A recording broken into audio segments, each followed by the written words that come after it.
마코 루비오 미국 국무장관이 오는 10일에서 12일 사우디아라비아를 방문해 우크라이나 대표단과 전쟁 종식을 논의할 예정인 가운데 전쟁 재발 방지를 위해 러시아와 우크라이나 국경에 최소 6마일 너비의 완충지대를 설치하자는 전후 대책이 담긴 전문가 보고서가 나왔습니다.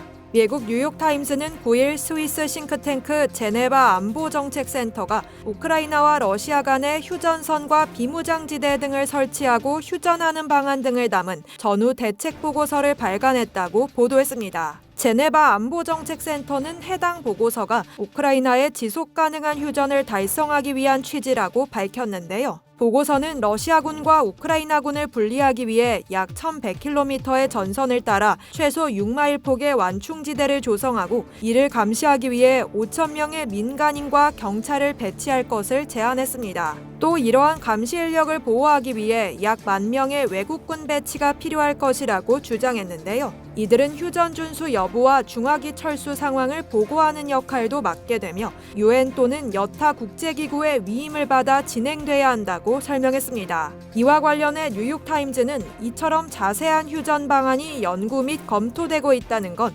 우크라이나 휴전이 이론적 차원이 아닌 시급하고 실질적인 문제가 되고 있음을 보여주는 것이라고 분석했는데요. 보고서는 이러한 전후 대책을 북대서양 조약기구와 러시아 간 신뢰와 안보 구축, 미국과 러시아 간의 전략적 안정, 유럽 안보의 미래에 대한 논의를 포함한 보다 광범위한 합의 패키지를 향한 첫 단계로 활용하도록 권고했습니다. 뉴욕타임즈는 제네바 안보정책센터가 2022년 2월 러시아의 우크라이나 침공이 시작된 이후 휴전 전문가 그룹을 소집해 전후 대책 마련을 논의해왔다고 밝혔는데요. 우크라이나, 러시아, 미국, 유럽의 외교정책 전문가들이 논의에 참여했으며 이들 중에는 국제기구의 당국자들과 평화 유지 경험이 있는 전직 군 사령관들이 포함돼 있는 것으로 알려졌습니다. 이 보고서는 지난달 이미 각국 기밀 채널을 통해 관련국들의 사전 공유됐다고 뉴욕타임즈는 전했는데요. 그러나 해당 보고서에서 제안하고 있는 전후 대책이 현실성 있는 대책인가에 대한 우려의 목소리도 나오고 있는 상황입니다. 이 싱크탱크 랜드 연구소의 러시아 분석가 사무엘 샤랍은 우크라이나 휴전은 전례 없는 어려운 문제가 될 것이라고 전망했는데요. 남북한 사이의 비무장지대보다 약 5배나 더 긴 우크라이나와 러시아 간 전선의 완충지대를 조성하는 건 쉬운 일이 아닐 것이기 때문입니다. 이에 더해 뉴욕타임즈는